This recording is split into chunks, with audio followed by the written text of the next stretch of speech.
If you're a student watching this, school has failed you. School is not about actual learning. It teaches you that the mitochondria is the powerhouse of the cell, but it doesn't teach you basic life skills like doing taxes. And the sad thing is, it's by design. So I want to share my story with the entire education system. So back in high school, I was a pretty good student. In fact, I graduated with the top marks in my entire country. So that's like the top 100 students out of a few 100,000. So that's pretty good. You might think, okay, great, you got pretty good grades. You must be pretty happy. And yes, I was happy at the time. But when I entered in like the real world, the university and the workforce, I realized there were just so many different things I was just unskilled at. And I thought that, high school would have at least prepared me for the things I'll be doing in university or some things in work. And obviously, I wasn't that like naive. I knew I had to like continue learning things, but I thought at least I'll have some like preparation, right? But then I realized in high school, in order to get good grades, I didn't rely on my creativity, curiosity, or problem solving. I just relied on memorization and compliance. I just listened to what the teacher told me, just memorized all the notes that they gave, and just regurgitate all the answers that I need to. And that's how I passed. Not just passed, I actually did well in school. And I actually remember for English, it was one of my best subjects. And in English, where we write like essays, it sounds like the type of subject where we're meant to, express our creativity, do all of that. But I just memorized one essay, and that's how I got like top marks. So I realized that if like just memorizing a bunch of things just to meet the criteria was the only thing that I'm doing in school, and that's the only thing I've learned, then it makes sense that that's the attitude that I'll be carrying over. And that attitude is not very useful at all in the real world. And it just reminds me, like in school, one of the saddest questions I would always hear is when like my classmates asked, will it be on the exam? Will whatever I'm studying, will that be on the exam? That's the only thing they care about. And so people aren't in school to like learn, to actually like develop skills, but they're just in school just to pass a test. And the even sadder thing is, as soon as they cram and pass the test, they forget about everything they've learned.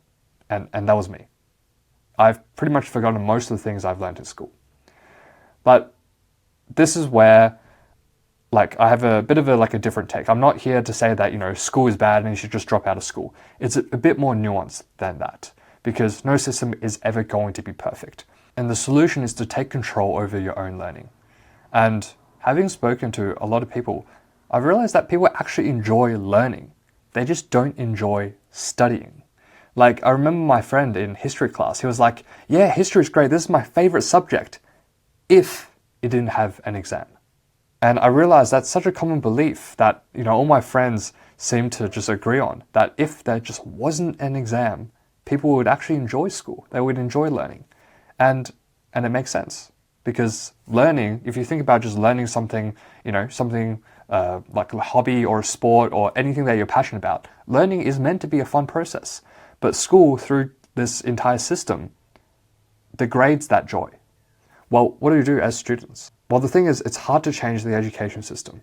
I think Elon Musk or someone said that it's easier to land a rocket on Mars than it is to change the education system. So yes, I like to stay optimistic, but I'm also very realistic about it. And I see, like personally for me, the way that I'm going forward is just taking control over my own learning. So, for example, right now I'm in university, and one of my mentors told me, rather than treating university as school 2.0, we need to treat it as work 0.5. It's not the same things as school, and that's, I guess, what a lot of like sadness for me was caused by, because I went into uni thinking that if I just memorize a bunch of things, I would get good grades and I would be happy from that. I would actually like learn stuff, but it's not the case. Like, there's no point graduating with a piece of paper just because you memorize a bunch of things, but you don't have any like real skills. So like right now, I'm learning a lot of like different things. Like for example, YouTube, videography, sales, leadership, financial literacy, of course, all these different things that I realize that I'm very curious about and I'm very interested in learning.